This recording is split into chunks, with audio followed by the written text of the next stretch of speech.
So very early on in the year, we've got another 28 years later out, but this is Bone Temple. Now, this is a spin-off, continuation, like direct sequel, but this is a direct continuation from 28 years later. And forewarning, spoiler alert ahead.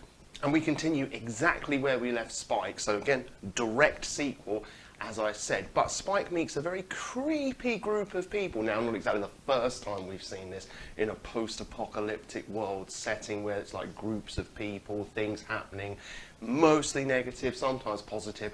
Was it positive for Spike? No, of course it wasn't. But what is positive for us, I would say, is that Spike is still very likeable, very easy to root for. One of the biggest things is you don't want this mad world to consume Spike and him to become corrupted. Well, you don't want him to die. You don't want him to, be hacked to death or whatever sort of other weird, horrible, nasty things they could think of in this world, tortured to the point where he's deformed or something horrible. You don't want any of those things for him. And those, those sort of torture things, they are possible. The death thing, probably not so much because we wouldn't have much of a movie, though that would be a very arty direction to go in. But as I say, very likeable, easy to root for, and there's a lot of tension with this group because they are, the whole, Leatherface, anything else. How they got access to art like that, I don't know in this world when you look at what's going on, because everybody's lost touch in the 3 decades of complete reality, or they just created their own new, weird, British reality. I don't want to say British because it's probably all become localised in that world. Nobody's talking to anyone, and it's all just gone completely to pot, hasn't it? Actually, we do that after 28 months later, when the Americans lost touch and control. But it all feels like a natural escalation as you go from film to film to film in this world as to what's going on, how people are losing their minds. Obviously, the big time jump between months later and years later, that's different, and the world has progressed an awful lot more in that big time jump. But it does kind of feel like it would fit in this franchise. So I can't say the world building in the 28 franchise, I can't say it's original, but it does a really, really good job within this genre. And I have to say the cinematography, oh my god, the firing that goes around, that was really cool. Like, there's loads of good, sometimes simple, but sometimes, in the last film they had like the big, I can't remember what type of phone it is, but the big camera shot, or the camera phone shot I should say, that they did, which they used, I think, in the original 28 Days Later, but I'm not 100% sure if it was in that one. But either way, it's a really cool thing. So they do some really inventive stuff, because it's not exactly the highest budget film, is it?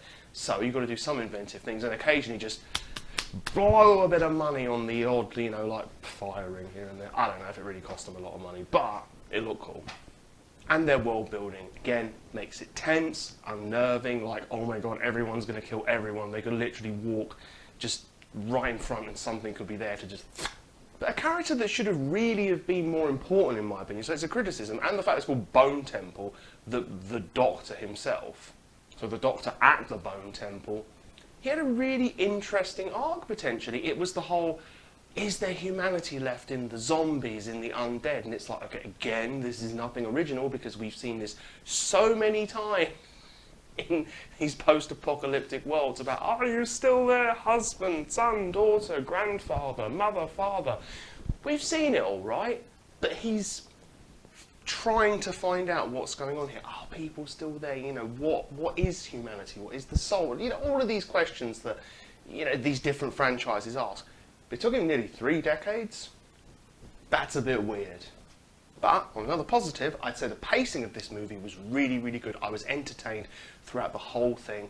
As I said, tension, horror, more horror, interesting questions asked, like by the Doctor, which should have been asked more, but still. But I wasn't bored for 1 second. I wasn't taken out of the movie for 1 single second.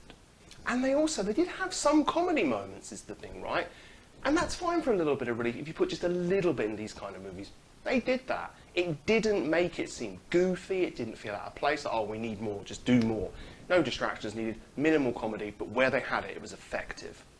Another minor nitpick, the main villain could be a bit OTT for me. I don't know about you, let me know, but I thought it was a bit over the top at times. But again, it was like, this is a good movie, I'm enjoying it, let's not think about it too much, because you try to put your reviewing hat on, and it's like, you can go too far. Maybe I'm not being harsh enough about that because of the other positive stuff, or maybe I was nitpicking a bit too much, but I was like, I'm enjoying it. That's the overriding feeling. And of course, it goes without saying, this works best if you've seen the other entries in the franchise, because if you haven't, watched them first, even if you listen to this, and I've spoiled some of it, but I try to keep it as non-spoilery as possible, but I like to warn people. But watch them all, because they're all worth watching. And honestly, this is a solid film, this is good fun, we're early on in the year, and it came out really quickly, considering that the other one didn't come out last January, and a year isn't a long time between films anyway. Solid, fun, great entry into the franchise, and I probably think they'll get more out of this. I don't think this is the last we'll see of the 28 franchise, but we will see. I wouldn't be disappointed if we get another one. But what did you think? Did you enjoy it? Perhaps you thought, oh my goodness, 4 is too much, the trilogy was enough, or perhaps we just should have left it at months or days. But still, let me know in the comments below. Please like, subscribe, ring the bell, all that good stuff if you want to see more content from this channel, or if you want to support us, and that's appreciated. And until next time, I'll see you later.